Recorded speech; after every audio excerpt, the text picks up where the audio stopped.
আসসালামু আলাইকুম সবাইকে। কি অবস্থা সবার? সবাই কেমন আছো? আই হোপ সবাই অনেক ভালো আছো। আজকে নিশ্চয়ই ইন্ট্রো দেখে বুঝে গেছো যে আমি কোথায় গিয়েছিলাম। হ্যাঁ, আমি চলে গিয়েছিলাম আজকে সানরাইজ বাই তনির মেলাতে। বেশ কিছুদিন ধরে আমি নিউজ ফিডে দেখতে পাচ্ছিলাম যে নোয়াখালীতে সানরাইজ বাই তনির একটা মেলা হবে। আর আজকের পুরো ব্লগে আমি দেখাবো আমার কি এক্সপিরিয়েন্স ছিল সানরাইজ বাই তনিতে। আমি প্রথমে একটা রিক্সা নিয়ে চলে গেলাম মাইতি কনভেনশন হলের একদমই সামনে।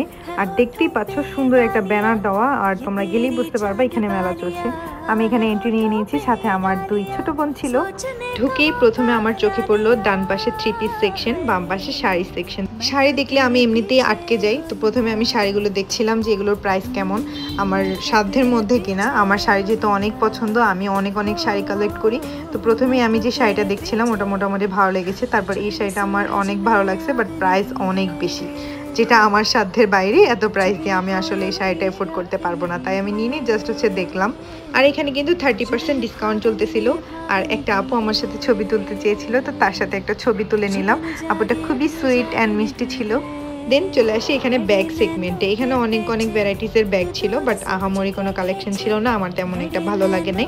এরপর আমি চলে যাই এখানে ওয়েস্টার্ন কালেকশন যেগুলো আছে সেগুলো দেখতে। এই দিকটা মোটামুটি আমি ঘোরাফেরা শেষ করে আবারও আমি ওয়েস্টার্ন কিছু শার্ট দেখতেছিলাম।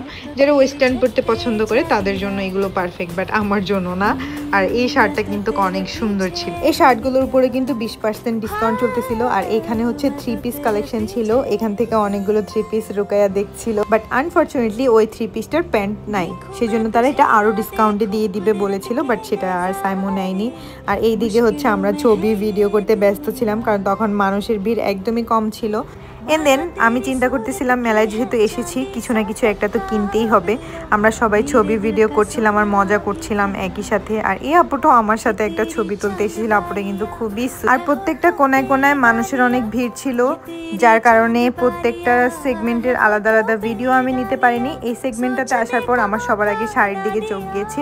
এখানে যে সেলসম্যানের যে আপুরা ছিল তারা সবাই শাড়ি পরে পরে দেখিয়ে দিচ্ছিল যে কোন শাড়িটা পরলে কেমন লাগবে। তো আমি তো একটু এক্সাইটেড হয়ে গেছি, আমি বলতেছিলাম যে আমি এখান থেকে কিছু একটা কিনবো। সানরাইজ বাই তনির মেলাতে কিন্তু তনি আপু উপস্থিত ছিল না, তারপরে এত ভিড় লেগেছিল। তারপর আমি ঠেলাঠেলি করে এই শাড়ি সেগমেন্টটাতে ঢুকি এবং কি অনেকগুলো শাড়ি দেখি। এই পিঙ্ক কালারটা দেখছি, তারপরে এই বাঙ্গি কালার শাড়িটাও আমার ভালো লাগছে, ওইটাও দেখছি। এগুলোর সাথে কিন্তু ব্লাউজ পিস ছিল, তারপর গ্রিন কালার ছিল, তারপর অনেক শাড়ি দেখছি এখানে মোটামুটি। তো তোমরা গেস করো আমি এক্সাক্ট কোন শাড়িটা পারচেস করছি। তো সেই শাড়িটা পরে ইনশাল্লাহ নেক্সট কোনো ভিডিওতে তোমাদের সাথে দেখা হবে ইনশাল্লাহ, সেই ভিডিও আমি তোমাদের সাথে শেয়ার করব।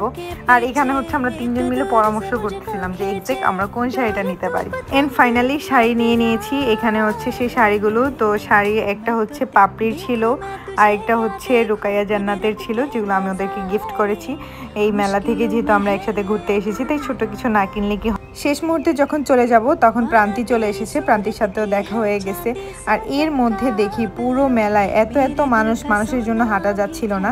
আর তনি আপু তো নাই, তনি আপু আসলে আরও বেশি খুশি হতাম, তনি আপুর সাথে দেখা হয়ে যেত। আর আজকের ভিডিওটা এই পর্যন্তই থাকছে। কে কোন জায়গা থেকে দেখছো এবং কোন জেলা থেকে দেখছো অবশ্যই কমেন্ট করতে একদমই ভুলবে না। অবশ্যই আমার ভিডিওটি যদি ভালো লাগে একটি লাইক, কমেন্ট অ্যান্ড শেয়ার করবেন। আসসালামু আলাইকুম, সবাইকে ভালো থাকবেন, আল্লাহ হাফেজ।